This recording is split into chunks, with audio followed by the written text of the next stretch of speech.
está dentro de um esquema que foi montado já em 2017, né, e que deixa transparente para todos o esquema montado para se levar o dinheiro público, né, para se roubar os cofres públicos, né?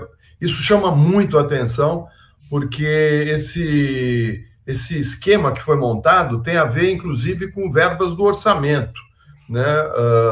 Você vê prefeituras pequenas, né, mínimas, que não têm dinheiro sequer para cuidar de questões importantes na sua cidade, né, como asfalto, como a instalação de água e esgoto, sistemas de água e esgoto, quer dizer, cidades pobres gastando milhões com esse sertanejo e dizendo que tem retorno. Não tem retorno nenhum.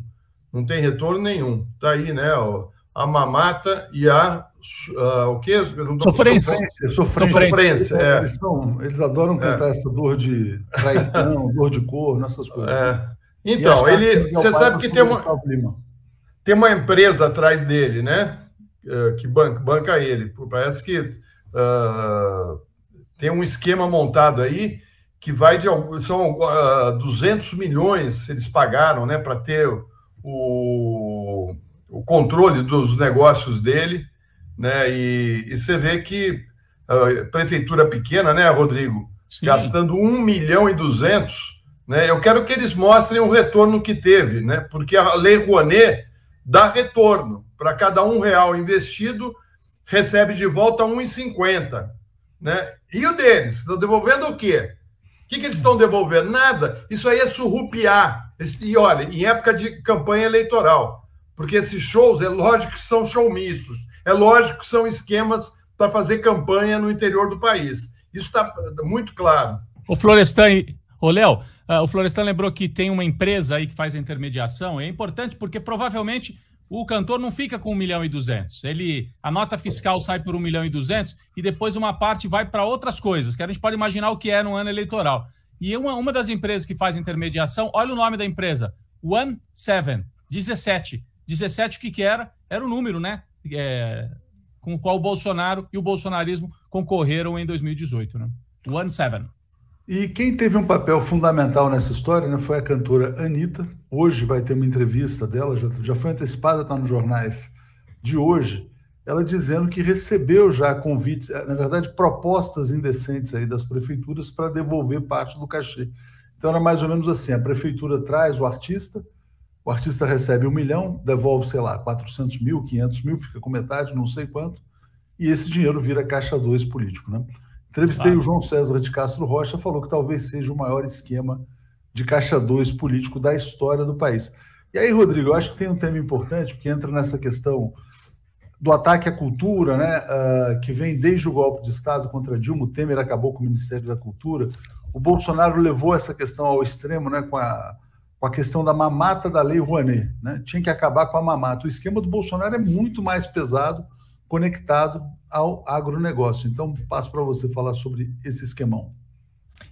Porque eles fizeram a batalha cultural, né? O que eles chamam de guerra cultural. Eu até conversava com a Tereza Cruvinel durante essa semana, a gente brincava que o Gramsci, né, o pensador italiano, marxista, estudava muito a questão simbólica, a importância do simbólico na política. Porque o marxismo mais tradicional, né, o próprio Marx, Engels e outros, se fixavam muito na economia. Então, a batalha era a economia, era a luta de classe e tal. O Gramsci mostrava que nas sociedades mais complexas, a batalha não é só trabalhador versus a burguesia, a batalha econômica, a batalha, né, política em estrito senso. A batalha é cultural. Então, você trava um combate pelo que ele chamava de aparelhos privados de hegemonia. A igreja, na época católica, né? A igreja, a escola, os livros, a imprensa, né? A produção cultural, as artes, tudo isso fazia parte dos aparelhos privados de hegemonia. E aí o Gramsci chamava atenção para a necessidade de fazer a guerra cultural.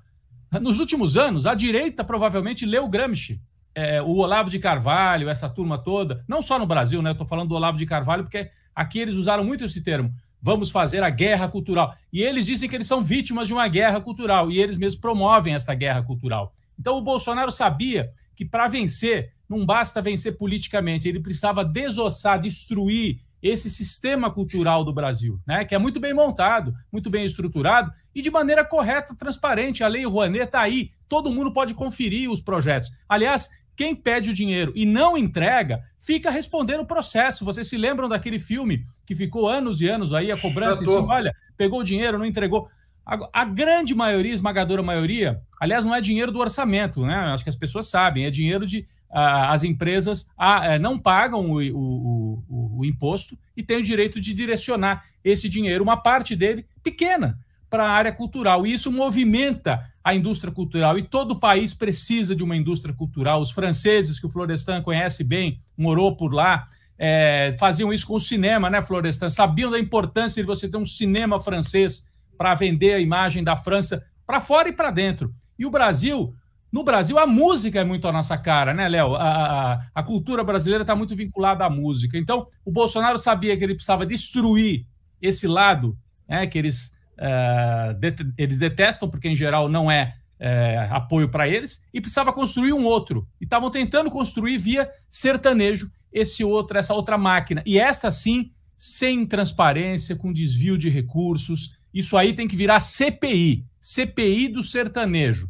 Tem que fazer. E não vamos generalizar, é claro que não são todos que estão envolvidos em falcatrua, né? Mas tem que fazer uma CPI para separar até o joio do trigo e colocar uma lupa também em cima disso. É hipocrisia. Falavam da Lei Rouanet e estão aí mamando, e pior, né? Massacrando pequenas cidades que têm um orçamento pequeno e tiram da educação e da saúde para dar na mão dos sertanejos e desviar um pedaço para as lideranças políticas, em geral bolsonaristas. Vai para o sertanejo e volta para o prefeito, e o sertanejo apoia o Bolsonaro e apoia o prefeito. Esse é o esquemão, né? É a máquina.